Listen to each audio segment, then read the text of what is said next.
Miss Bailey, we are live. Are you ready to do this? I am. Let's run it. KTTV, giving you what you need. Motivation, education unleashed. H-Town representing, we forever keep it rolling. Join the conversation with inspirational stories. Thought-provoking, feel that energy. Kendrick Thomas aiming to lift the community. True indeed, tune in, come and see. Giving you what you need. KTTV, let's go. KTTV.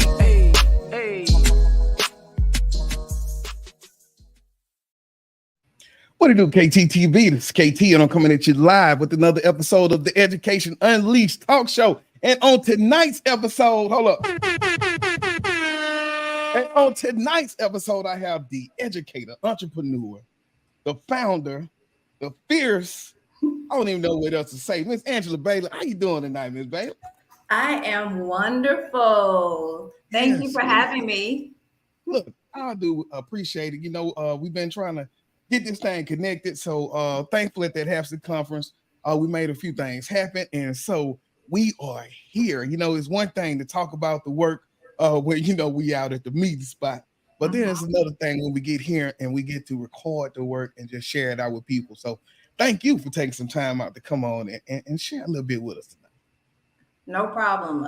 Again, thank you for the invite. I really appreciate it because you have really opened the door for local educators to speak about topics that are affecting them in the school and even outside of the school.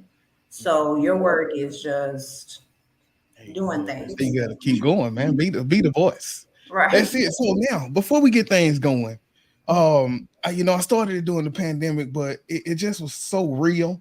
I always like to do a check-in before we get started, right? And so, how are you?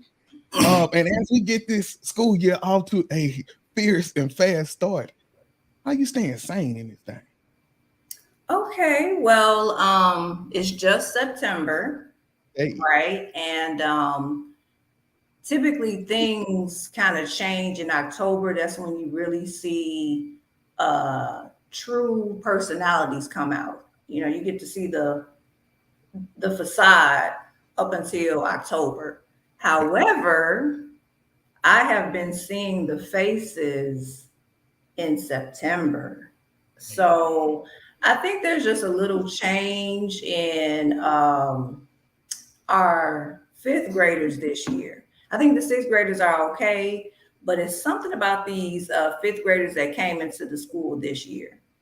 I would say they're probably more antsy, more jumpy, runners. Got a couple runners, you know. Shoot, that remind me of old Plies. What do you say? Hey, ain't no honeymoon, babe. It's over. It's over real fast. We got things to do here. We got to get things accomplished. Let's get this year off. I want to say, when you look at it, coming from elementary, looking at that pandemic, and just seeing how, okay, this year affected this.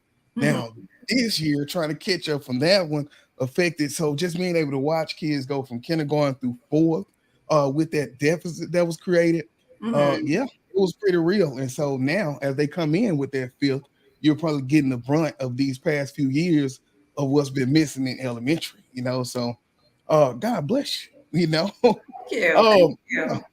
Well, for those that don't know, give us a little bit of background on you and your current role in education. Okay. Let's see. I have been in education for 13 years. I want to say that I started as a sub with Houston Independent School District. Then I moved on to become a para with Fort Bend Independent School District. And then after that, I started my career with A-Leaf Independent School District. Initially, I was an interventionist, just kind of filling things out. And then I just decided to take the test. Passed the test. I am certified in special education, K through 12. I have my 4 through 8 generalist. And my current role is a case manager I provide math enrichment to students who are struggling. Yeah, math. Woo! God bless you on that math. Look, Math is fun though. Math is fun. and finite. Hmm. So now I was excited. I like doing the Google Doc, and so just giving people the opportunity to say, "Look, what do you want to talk about?" Because that's where the most passion lies, right, and the most depth of the answers and the concentration. And so jumping into it, thinking about you say like what should be taught in schools. Uh, Hmm. oh my God, with the vouchers like that, that's a whole different show, pretty much for that. But just jumping into things. Uh-huh. Um, when you think about those type of topics, and I will get to the level up in a second, but is that kind of one of the reasons that you created the level up because you're saying something is missing, or kids are not getting what they need as they come Hmm. out in this changing world. So where did even those topics kind of come from when you had that chance to put them down? Um, okay, so let me tell you this. Prior to COVID, I had always looked at, the students that I worked with, and even students that I did private tutoring for. There's like, I just want to say maybe life skills. You know how everybody's like, oh, life skills is in the middle hallway or in the back of the school. No, I'm talking about analyzing, problem solving. Remember how you used to do puzzles in school or even at home? And I feel like that piece is missing. Like kids don't play board games anymore. Kids don't No, play chess anymore. Kids don't play Monopoly. Um, and like I said, even a basic puzzle will allow you to think about things and try to put pieces together. So to me, I've always seen that. So life skills is a big part of what I think is missing in school. Not necessarily schools, but with our students. yeah, yeah, just being able to create those leaders, right? Those Mhm. those critical thinkers who, in most cases, think before they act. When you think about that math in your role, a Mhm. lot of that is being able to problem solve, being able to take those problems, kind of break them apart in your head, and Mhm. put them back together on the paper. And so, as you think about kids with those problem solving skills, how have you seen that kind of change in the work that you do? Like you said, we're just talking about this upcoming fifth grade class. Have you kind of Mhm. seen that decline even in the earlier grades? I want to say I mean, it's kind of early right now Mhm. because my current fifth grade class, we're just getting started. Yeah. Um, but problem solving, or I should say, thinking before you react, Yeah. um, is just not, it's definitely not, I haven't seen them really, think on things. It's more of a reaction. When I had children over the summer who were in high school, I also noticed that they had a deficit with that as well. Um, and I think maybe it was more because they lacked mentorship. Um, so I also think that that's a part of it as well. Yeah. Most definitely support, especially at high school. As I work with high schools, and I'm seeing, like, I really bought a book last year, to be able to kind of start a girls mentoring club, if the ladies weren't gonna do it on campus this year, because yeah, that mentorship, especially in high school, as I build relationships with some of the young men, they pass by and speak to me, some of the hardest ones. But it's because of that relationship, and that mentorship, that they feel they get from it. And I'm gonna tell them the way it's supposed to go, each time.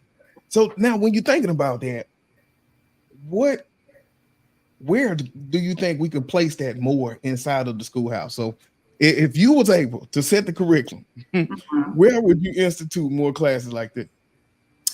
Okay, so as far as life skills, problem solving, analyzing, critical thinking, mentorship, um, I would, I want to say I would probably have, you know, you have your basic math class, but then I would have an intervention where you would just have maybe 30 minutes of time to work on puzzles, to maybe do some foundational reading or something like that that requires additional thought, maybe just not like one set answer, but maybe several answers or several responses based on that. So maybe build in a foundational class to take up maybe 30 additional minutes, or maybe take away 30 minutes from somewhere, but I would try to incorporate at least 30 minutes of a critical thinking class. Mhm. Some of that same stuff they make you take as a elective in college, but they still make you take it even at that level. So Right. why are we still doing it? Hold up, Miss Haynes say, "Come on, bring it." There we go. Yeah. So now, thinking about looking at that curriculum, looking at what you want to institute, that brings us to the level up. So as Mhm. you did came up with the level up, the concept of the enrichment, talk to me about how it even came to fruition. Like what were the thoughts? What sparked it? How did that go?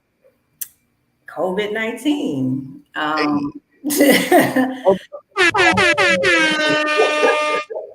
No, it was devastating. Kids were performing well below the average. They were not getting parental support. They were trying. I mean, they were trying their best. Every student that I worked with, they gave me their best. It just seems like they just couldn't catch up, if that makes sense. I mean, I felt like it wasn't enough time in the day, Yeah. or maybe the pace was too fast for them. So a lot of times I felt like I needed to just keep going over basic foundation stuff in order to get to the next part of the teak or the skill. Mm. Um, and I was just, I don't know if I was frustrated, but I think I was just disappointed because it was a lot, and I just felt like I wasn't able to help them. Like whatever I was given, it just wasn't enough. Yeah. And so then, okay, so now you at the house or wherever you was at formulating. Some people go to Starbucks, think you said, I want to do this. And so whew, you make it sound like it was just so easy. But coming to fruition, seeing the problem, right? So now we see the problem, we've identified it. Now let's plan the solution. So for me, when I thought about building up the channel, starting the podcast, it came from a tragedy, right? I lost some people. I said, man, I got to be able to share this story and help other people. For you see the kids disappointed. You say, I'm going to do something about it. What Mhm. happens after that journey? What do you do? Okay, so I was one of my friends. He had presented a RFP with Houston Independent School District. So I looked at the RFP. I read all the directions. You know, trying to figure out, you know, is this something that I can do? So I was like, you know what? I've never written an RFP before or a grant. As a matter of fact, I was very intimidated by just the thought of putting the research together, formulating the correct response. So in 2020, I just started, you know, answering questions, interviewing my friends who are educators, looking online, getting facts, doing research. So in my head, I was like, I know what my program is going to look like. So I was looking for things that aligned with the type of program that I wanted to present to Houston Independent School District. So put together this long report, submitted like all these documents, signatures, and it was just like, oh, submitted it, and I was like, okay, it is what it is. I've Yeah. done what I was supposed to do. I'm gonna keep my fingers crossed. I'm gonna keep on praying about it. And sure enough, in 2021, I was awarded the proposal. So I was just like, whoa, like, what? Did I just do that? Like, Yeah. I did that. So I think I was just kind of like out of it. You think about something, you're just like, oh, it actually happened. So, but I just kept, I have tunnel vision. Like when I see something, it doesn't, I just keep on going. I don't give myself any accolades. I just keep running. So from there, of course, you're awarded the project or the proposal, and you have to literally market your services to schools in the Houston Independent School District. So that part I didn't know about. So I just, started cold calling, building a team, meeting with administrators, staff, teachers at different schools in the Houston Independent School District. Received a lot of no's. Like, this is 2021. Like, I don't want to say that I'm arrogant or anything like that, but I just know what I know. So if I know it and I'm like, I have to just show you like this program is going to work. But it was no, no, no, no, all these no's. And I want to say I felt so defeated. I've never felt defeated in that way. So in 2021, head down, I was like, okay, I'm just gonna, keep it moving. But then I had got a phone call And from so the high rocket school, thing. Yeah. from high school. It was like last minute, but I was like, hey, we can come out. We can do this. So went to the high school in HISD, and it just further confirmed what I had wrote in my program about mentorship and how huge that is. I feel that the kids that we were mentoring during that time, they never had anybody that they looked up to. They didn't think that they could be successful. They didn't think they were even going to make it out of their neighborhood. It was, I mean, we had a lot of questions for them. We had a lot of activities for them, but just listening to them and just their process or their way of thinking, it just confirmed, like I said, that they lacked that mentorship. Yeah. So was working over there with them for a couple months, and slowly started getting them to look at different careers or different trades that they may want to get into. They wanted to make a certain type of money or a certain amount of money. Well, how are you going to get that?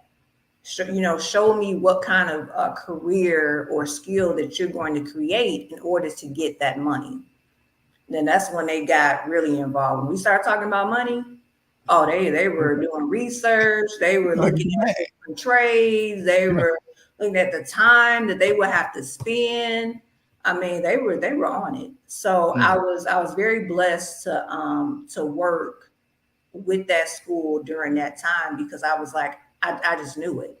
And the crazy part is, I believe I believe the superintendent at that time created this huge campaign about mentorship.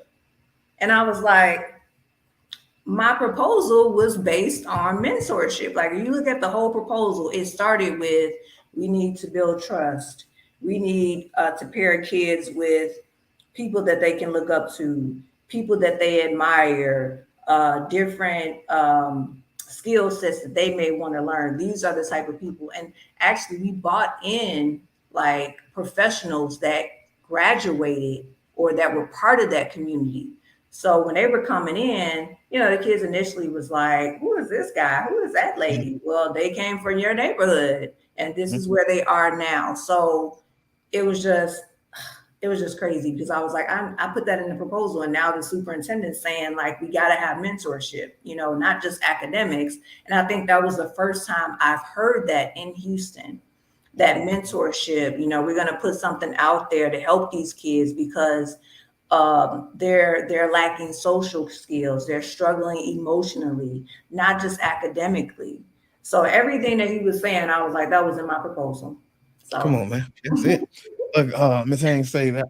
I think this when you were talking about getting that call from the high school, she said that's a great feeling. Uh, oh yeah, I think it's when you just talking about the kids and our students need mentoring. I agree with that. No matter what Oh age yeah. or what creed, most definitely. And so when you create the program, you're going into the schools after schools, and Mhm. biggest thing is not academic heavy. So when you think about it, is there academic portion, or is it mostly let me just kind of get you kind of together and thinking on other pieces? Okay, so it just depends on the situation. Mhm. So for instance, if you ask us to do academics, okay, great. We're going to do the academics because we know that that's what you want us to do. But I'm going to pair these kids up with someone that they're going to look up to. So the mentorship actually starts when we do the pairing. So yeah, we're doing academics, but at the same time, we're having conversations. Yeah. Like, what do you Okay. like to do? Oh, where you going to go to school? Where are you from? Like, what block do you live on? Stuff like, just small little conversations like, oh, I like your shoes. So just to get the kids talking. Now Yeah. we do talk about academics. We do that as well, but it's really the conversation piece before anything, so that we can get the kids that are quiet, that don't want to speak up about them having issues, not just at home. They may even have like self-confidence issues, or they may be struggling in reading. Maybe they can't really read that well. Maybe they're in eighth grade and they're reading on a third grade level. So we try to get them to talk to us first before we hit the academics. Now Mhm. academics become, we can kind of, go over that based on the conversations that we have. But the main thing is that we want to build the bond first. Yeah. Yeah. That's what Tangy said. Yeah. Relationships first. What she say? Mhm. Meaningful relationships, meaningful work. Don't play no Yep. game. Now, so with that, did you decide to create a for profit, or did you go through a nonprofit? Which one and why? You know what? I went with the nonprofit because I wanted to partner more with organizations that are doing the same thing. I wanted us to kind of use each other's skill sets to make a greater, outcome. Mhm. Um, so that was my thinking for the nonprofit. Um, yeah, so I mean, I just feel that if we keep on this track, we should be able to make more of a dent because we are a nonprofit and people really want to work with nonprofits. So that's the goal. Okay, that's the bet. Yeah, that's the bet. And then how do you involve parents when you're going out? Because I know it's a lot for the kids, but do you have a parent aspect, or how does that work? Okay, so it's crazy because I actually wrote another proposal, and this one it extended. So not only did it include tutorial services, but it included mentoring, counseling. I think there are some parent classes in that one too. But we were working with another high school in HISD, and our literacy class was going so well for our ELL learners, which is our English language learners, that the school administrators asked us to open it up to the parents. So bringing the parents in, it was like the best of both worlds because the kids were able to see their parents take initiative and own their education. And then the parents were able to see that, okay, my kids really are trying hard. I'm here at the school with my kids, although they were separated, they were in different classes, but still the point is the parents were able to see that, okay, they're not just playing around at school, they're actually trying to learn English and they're trying to speak it, they're trying to write it, and just overall their academics were getting better. Like I had one of our students, actually a couple of our students, but one of them told me that, and I needed a translator, that just think what her grades would be if she knew English. Like she was already getting like B's, right? But if she knew English, how much better her grades would be. Okay. Then another student, which I think she ended up transferring to the Yes Prep High School in that area. But prior to her leaving, she said she was just so thankful for the English class and that she was able to learn English because she had been struggling with that. So she was like, I'm thankful for my teachers. I'm thankful for Miss Bailey for putting this program together. So it was really nice. I mean, it was Yeah, just man. great. And we had a And that's great what we turnout live for. too, Yeah. Mhm. Come on, man. That's it. So now 5 years from now, Uh-huh. where is level up? Okay, well, I'm a little aggressive with Yeah. my goals, but the ultimate is to have our own center. So whether that looks like a YMCA type of deal, maybe even a Montessori school or even a charter school, but I want my own standalone. That way I can service more kids. I just feel like I want to do so much and there's not enough time. So I think if I had my own place and then more of me, you know, I can reach more kids that way. Yeah. People do not understand the effect Volunteers of America, the Lighthouse, like what Mhm. what effect they had on me growing up. I would go after school. They would come through the hood. We jump on the bus, and when I tell you, I really believe that's what saved my life. Mm. So every time I tell people programs like this, places like this after school, because if you don't fill my time with something positive, I'm gonna feel it, but I'm gonna feel it with some teenager stuff. Not even trying Right. to get 30 years. It just happens Hmm. because that's what we know in the hood. So most definitely, congratulations on just getting it up and running. I know the school year is jumping, so Yes. the budgets had just started rolling over for September 1st. So go out there and get that bag. Tell them quit playing, put you Right. in the game. So now, if somebody wants to get in contact with you from the school, get the services, Mhm. please drop the information for us so we can just get in contact. Okay, so you can always call me at area code 346 250 1690. We are also on Facebook and Twitter. The Facebook is at level, the word level, the letter U, and the word enrichment. Okay. And then our website is actually www dot the word level, the letter U, enrichment.com. Also, if you want to send us an email, you put info at the word level, the letter U, enrichment.com. And then my Twitter is at L underscore up enrichment. Mm. And so what I do is if you send me those, I I'll can. put them in the comments of the video, and Okay. we'll be able to have them online like that. Man, Okay. well, I sure appreciate it. Let me see, say you couldn't hear my applause, I heard it. I heard it that time. I heard it. man. Okay. So look, I want to say thank you for coming on, taking some time out. What we'll do is we'll take a break. We got a few more things to talk about here, especially our parent teacher corner. And so you can definitely chime in on that. Tonight we'll be talking about a little screen time.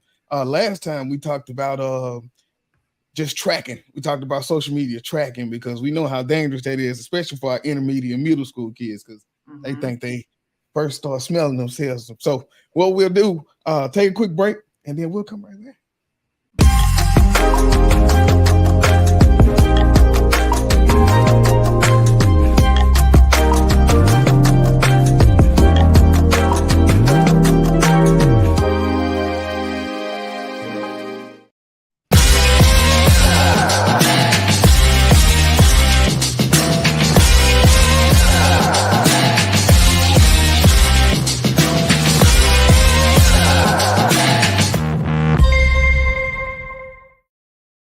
Oh, just getting in. Look, I always got to put that out there because we always selling something. So y'all make sure y'all get ahead of it. Look, we got to keep that thing going just because the bag is very important. So let's keep it rolling, people. Now, in the parent teacher corner, what I try to do is I haven't got a parent. It's kind of like an SDC meeting. I always want to have like a teacher and a parent together so that we can kind of talk about these issues. But Yeah. we got two teachers, so I think we'll just represent. Are you a parent? No, I'm not a parent. I do have godchildren. Okay, I okay, do have a sister who yeah, is 16 years younger than me. yes. So that's kind of like my little Uh, baby. I agree. I'm the oldest of a brother and sister, and I got nieces and nephews. I think we qualify for the night. We just Right. all right. So tonight we delve into a topic that has become more relevant than ever in our digitally connected world: the delicate balance of screen time for our children. As we know, screens have become an integral part of education, communication, and entertainment. But striking the right balance is crucial. But I think even as adults, we struggle with the balance, right? Mhm. Because they always said, turn your screen off an hour before you go to bed. Do you ever do that? Um, I'm gonna tell you, I don't watch TV. Okay. I think what because based on my schedule, I try, but some kind of way I end up falling asleep. Yeah. So I think the TV ends up watching me. Um, I know I've gotten better with putting my phone down, but it's constantly, I have to remember to put it on silent or turn it down because it's constantly going off. Yeah. And I believe there was like an article talking about how um, it's set up to do that, to get you to go into the apps. Like Yeah. they purposely send you things, and these things are not even related to you. It's just possibly like a friend posted something, and it's like, Get well, you why back are up. you connecting me? Like, why are you sending me a message or a notification when that's not even pertaining to me? I don't want to see that right now. So Look. I guess that's part of the, them constantly luring you into the screen time. Yeah. And I believe the average person spends, I think they said more than 5 hours Oh, on their phones. probably so. Probably so. Apple used to send out the weekly announcements of the screen time. I don't know what happened to those, but it probably made people kind of realize and put the phone down, so they stopped. Hmm. Out. Hmm. Not send them anymore. So in this here, what I'll do is I'll share some tips and some insights on how parents can navigate this digital world and help their students maintain that, I guess, equilibrium between being a teenager, but then also understanding that it's more things outside of your phone and your video game and the TV. So one thing was setting screen time limits. I think we all can use that. Do you have like a sleep set on your phone? I'm not even sure. Okay, okay, You know what? I would have to ask one of my students to help me yeah. with that. For me, at 11:30, Okay. um, it goes automatically do not disturb. So Oh, then, okay. and when the alarm goes off, then it wakes back up once I click it. But at 11:30, I'm Mhm. shutting it down. You know, I think for our younger kids, oh, so we thinking about teenagers, but what about the people who we're dealing with, especially in the intermediate, like your fifth graders, were those babies who mom will put them on their tablet during the Mhm. pandemic. Everybody at the house just watch something because that brings me to that next one: quality content. For instance, I would have a student who the parent, she thought he was playing a math game, but they Mhm. have got real slick now because the math game was some Mhm. kind of killer clown game. Have you heard of that? No. Oh Wow. yeah, yeah, yeah. We end up have, and so what happened? The young man started drawing about the game, and so then that's how it all came out. But they in the back, she in the back seat, he in the back seat, mom driving, she thinking it's business as usual. He back there killing people, So thinking about Hmm. that content, um, a text free zone is the next one. Designating certain areas of the home, like the bedroom or the dining areas, as tech free zone. I don't think tech free zones. No, no. Like I actually think that's a good idea. You said Yeah, tech-free zones. yeah, Okay, so yeah, that's to me. I feel like you said, there should be a time limit. Because you're an adult, the later, of course. But I think once your mom gets off work, or once she's finished making dinner, phones, tablets should be off. yeah. Because that's the time that you should be spending with your kids to help them, with anything, or just to have a conversation with them. Mhm. But definitely not in the bedroom, because I remember during the pandemic, like you said, kids were on their tablets, on their laptops, and we're in class, but you're in your bedroom and you're playing games. So yeah, go in the living room, the dining room, or your mom's room, wherever she is, that's where you need to be. Ain't nothing like getting that text from somebody you're in the same house with. Like man, just Really, like what? like man, You look, need some let me water. know. What? Yeah. What made me pick this topic was the beginning of the school year is coming up, and so for my niece, I do the parental controls on her phone, and Mm. so I paid like $100 for this app. But when I tell you, I can go in and like take screenshots of the phone. You can press which apps you want to work, what time you Mhm. want them to work. I mean, it is crucial. Like if I want to just take over the phone and just do whatever, like going through it. That's And so nice.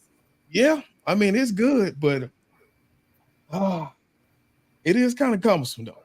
Because Okay. she's a freshman in high school. So it's a few apps right now that's not working. But Mm. I didn't I like, didn't even know that. I didn't know that they can block it like that. That's good. yeah. Okay. Yeah. Like she say, yeah, everything we're talking about happens all too often. Hmm. Uh, yeah, like the parents not paying attention. Yeah, but biggest thing is I just want to talk about some of the things that parents can do in that segment to just be able to help manage their screen time. Right now, I think kids are getting fatigued.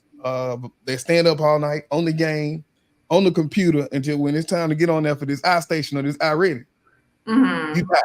you can't do that now because you'd have been up all night. Well, yeah, I definitely run into that a lot. But it's really up to the parents and how they run their household. Yeah. I think a good solution would be maybe no phones over the weekend, Woo. because maybe that's time that you guys can go outside, go to the museums, go eat at a restaurant, go to the park. Like back in the day, like I remember being outside like all the time when I was a kid. That was fun to me. Mhm. After, did your homework, wash the dishes. If it was still light outside, we could go outside. Yeah.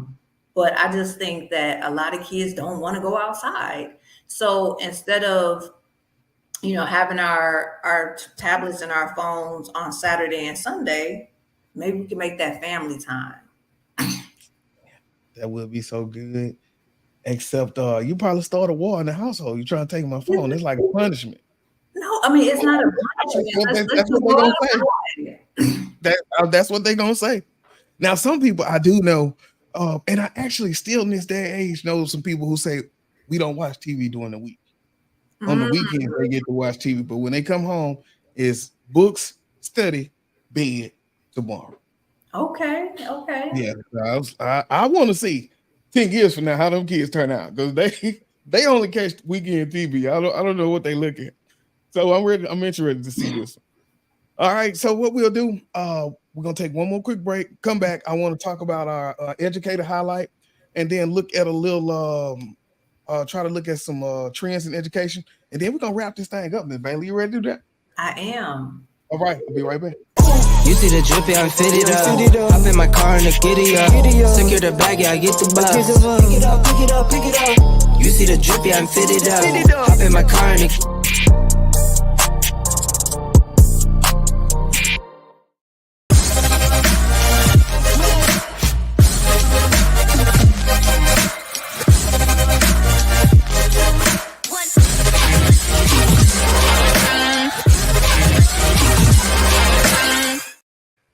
Oh, what we're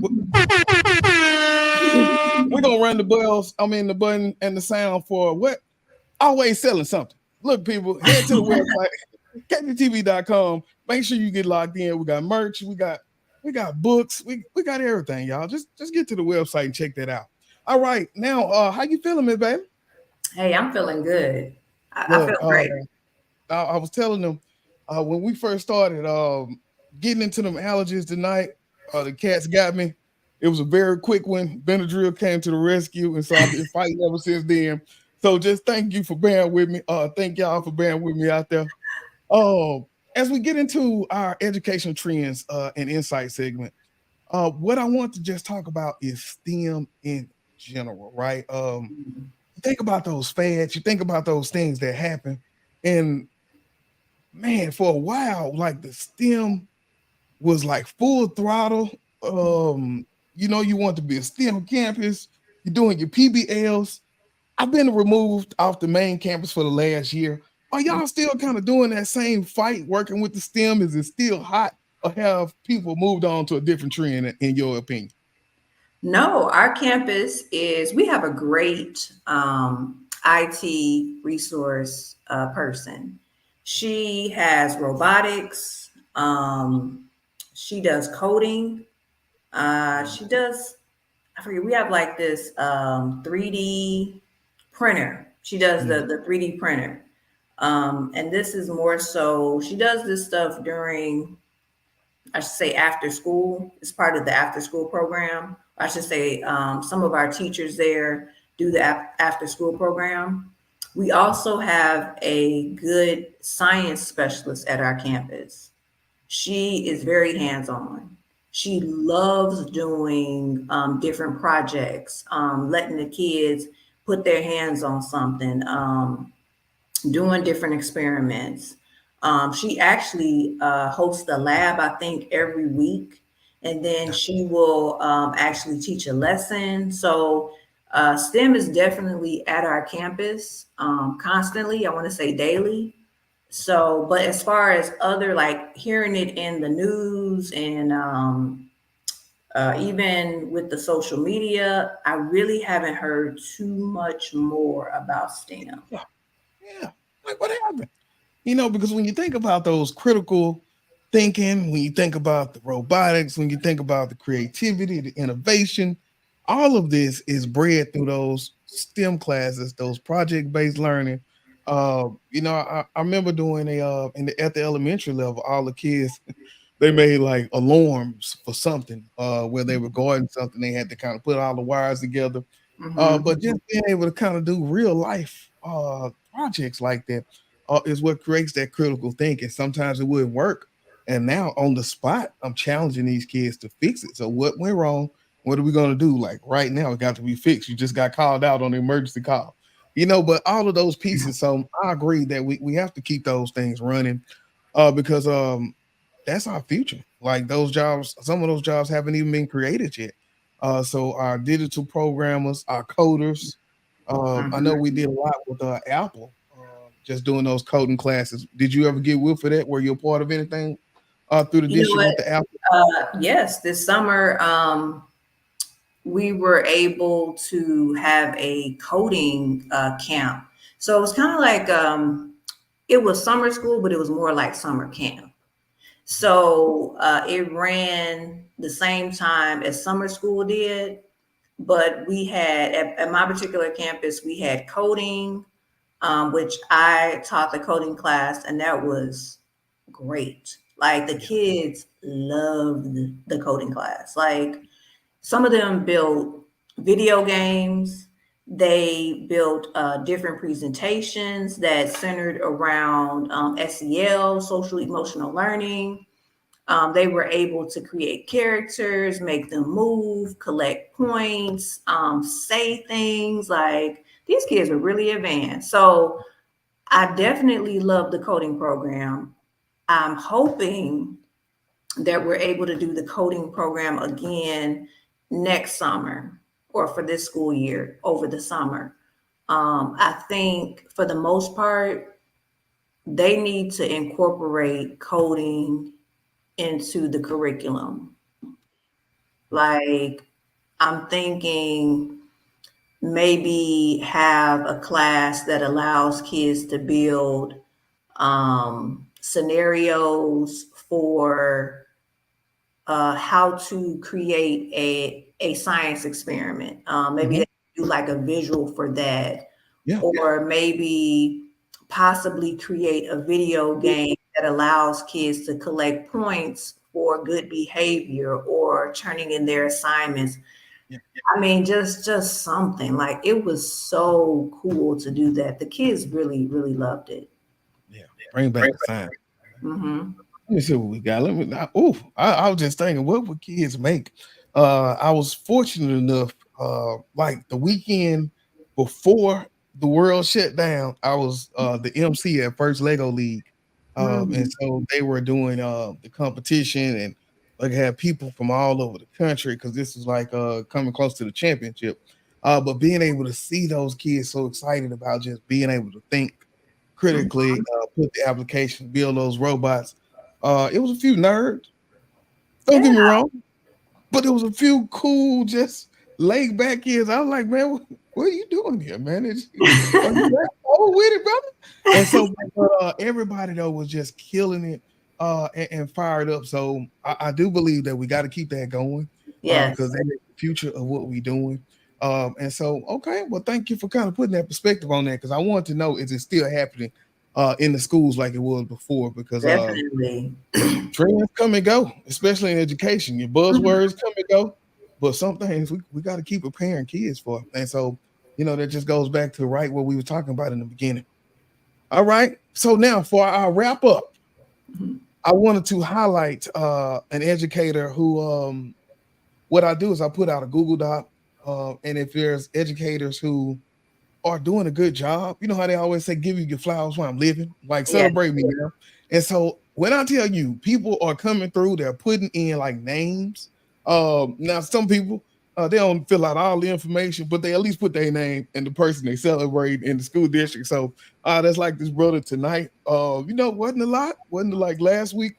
It was a guy over at Mahaney, one of the coaches that was there for 20 years. Oh, So a lot of people have been shouting out. A lot of English people have been shouting each other out.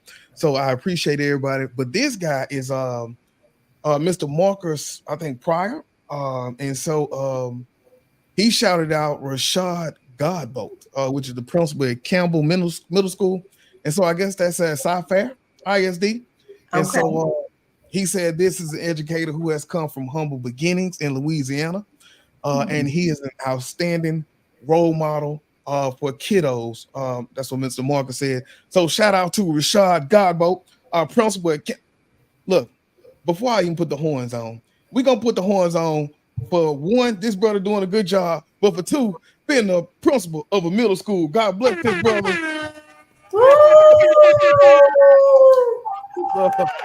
Look, because I don't know if I could do middle school. I don't care how good it is or how blessed I am. So, big shouts out to Rashad Godboat, man. Keep doing your thing. So awesome to just celebrate educators, especially brothers who are pioneering this thing, and changing the narrative of what our black men are doing. We are more than the behavior people, right? We're more than just your bad kids. We are leaders. We are thinkers. We are applicators. So check us out. All right, then. Absolutely. So as we get ready to land this plane, give us the information for the level up one more time, and where are you currently at? Okay, we are currently in the process of providing services to a couple of elementary schools in the Houston Independent School District. We're just waiting, possibly starting in October. I'm thinking early October. If you want to reach us, because we're always looking for volunteers to help us with programming and then also with marketing, please call me at area code 346-250-1690. Or send me an email at the word info at the word level, the letter U, enrichment.com, or visit us at www.thewordlevel, the letter U, the word enrichment.com. Or if you want to follow us, because we're always looking for more followers, we are on Facebook as well as Twitter. Our Twitter handle is at the letter L_UP enrichment. And then you can follow us on Facebook at level, the letter U enrichment. That's where we are. Hold up. And don't forget, I will put that in the comments of the video. So if it was a lot, y'all just hold tight. All right. Well, that's okay. That's okay. You don't write it down for them. Yes. All right. Well, thank you for taking some time out. Once again, I